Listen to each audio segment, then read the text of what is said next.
So you run it, so T1, T2, T3, you run it here, and one L2, L3.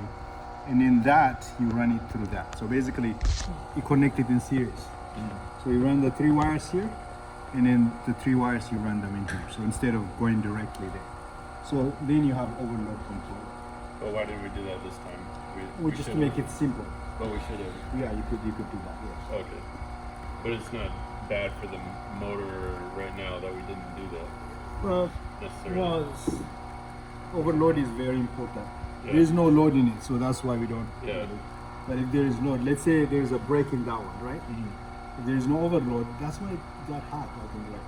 So they give the brake, Okay. it starts smelling, right? So if there is overload, immediately we turn it off. So the overload, so this is also the overload for single phase.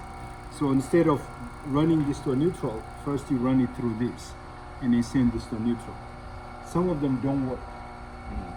So where's the meter? Oh, I gave it back to John. Let me go get it. The red one?